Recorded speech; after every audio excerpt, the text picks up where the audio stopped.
తాకట్టులో ఉన్న బంగారాన్ని విడిపించి ఆ రోజు ఆన్లైన్ రేటుకే మేము కొంటాం. Sharma gold company.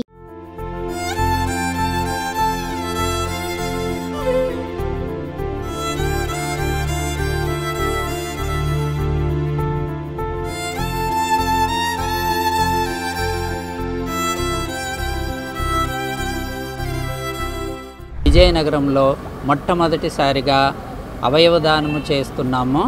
అవయవదానానికి ముందుకొచ్చినటువంటి ఆ కుటుంబానికి జీవన్దాన్ తరపున కృతజ్ఞతలు తెలియజేస్తున్నాము.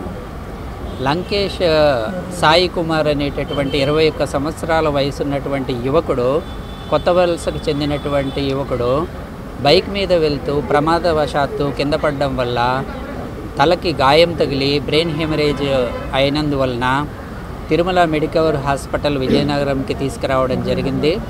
డాక్టర్లు ఎంతో శ్రమించినప్పటికీ 2 రోజుల తర్వాత బ్రెయిన్ డెడ్గా డిక్లేర్ చేయడం జరిగింది. ఎప్పుడైతే మనిషి బ్రెయిన్ డెడ్ అవుతారో బ్రెయిన్ డెడ్ నుంచి పూర్తిగా డెడ్ అవ్వడానికి కొంచెం సమయం పడుతుంది. ఈ సమయం లోపల మనం ఆర్గాన్స్ డొనేట్ చేయగలిగితే ఇతరులని రక్షించడానికి, ప్రాణాలని అవకాశం ఉంటుందని వారి కుటుంబ సభ్యులకు తెలియజేస్తే ఎంతో బాధలో ఉన్న ఆ చేతికి అందివచ్చిన కొడుకు పోయినటువంటి దుఃఖాన్ని దిగమింగుకొని వారికి చదువు తక్కువగా ఉన్నా సరే ఎంతో పెద్ద మనసుతో ఇద్దరు తల్లిదండ్రులు ముందుకు వచ్చి అవయవదానం చేయడానికి అంగీకరించారు. మేము జీవన్దాన్ ప్రోటోకాల్ ప్రకారము 2 కిడ్నీలు, తర్వాత లివర్ కాలేయము, తర్వాత 2 ఊపిరితిత్తులు మెరిట్ లిస్ట్ ప్రకారంగా ఇతర హాస్పిటళ్ళకు అన్నిటికీ అందచేయడం జరిగింది.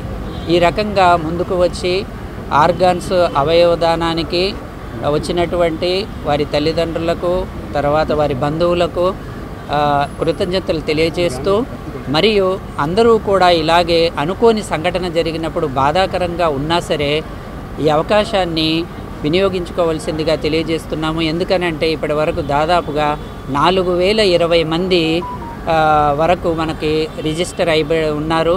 ఇందులో 2800 వరకు కిడ్నీల కోసం వెయిట్ చేస్తున్నారు.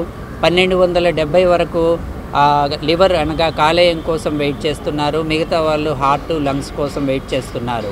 సో కాబట్టి ఇలాగా ప్రజలందరూ ఎలాగనైతే ఒక రక్తదానం చేయడానికి ముందుకు రావడానికి సంశయించే వాళ్ళము మనము ఒక 20 సంవత్సరాల క్రితము, ఇప్పుడు అందరు ఎలాగ ముందుకైతే వస్తున్నారో అలాగే నేత్రదానానికి కూడా ముందుకు రావడం చాలా కష్టంగా ఉండేది.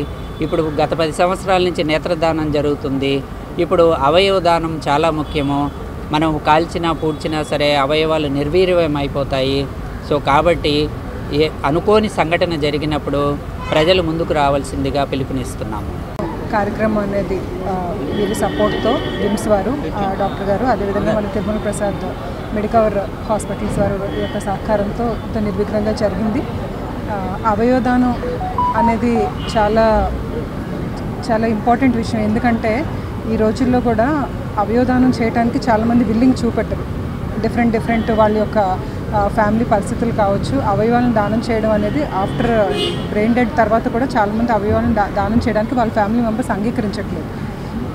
కానీ ఏదైతే మన విమ్స్ డాక్టర్ గారు చెప్పారో చాలా ఉదారమైన హృదయంతో, అంటే ఎంతో బాధలో 21 ఇయర్స్ కొడుకు చనిపోయినా కూడా వాళ్ళంత అన్ఎడ్యుకేటెడ్ పీపుల్ అయినా కూడా వాళ్ళు ఎంతో ఉదారమైన హృదయంతో ఈరోజు 3 అవయవాలను దానం చేశారని చెప్తున్నారు. సో 3కి మళ్ళీ లైఫ్ ఇచ్చినట్టు అయ్యింది.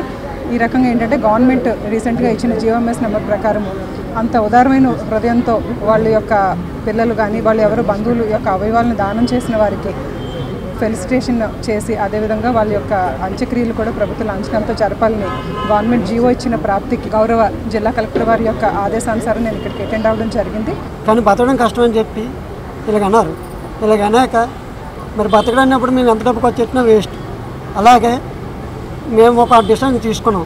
ఆ సామాన్లు ఎవరికైనా ఉపయోగపడతాయేమో అని డిసిషన్ తీసుకుంటారో డాక్టర్ గారితో చెప్పాం. ఆ ప్రాసెస్ డాక్టర్ గారు స్టార్ట్ చేశారు. కాకపోతే నా అనుమానమైన నా మేనల్లుడి కోసం అది జరిగి తీరాలి. కొద్దిగా డిపార్ట్మెంట్ అనేది సపోర్ట్ చేయాలి. అది ఎలా జరిగింది అనేది కూడా మీరు కొద్దిగా సహకరించాలి. ఇది కూడా ఈరోజు మెడికవర్ హాస్పిటల్లో నా మేనల్లుడు అనేది డొనేషన్ ఇచ్చిన కాక వాడికి ఎక్విప్మెంట్ అంటే ఒక ఫోటో పేరుతో సహా వాళ్ళ అమ్మ నాన్నతో సహా కొద్దిగా నాకు ఏర్పాటు చేయాలి.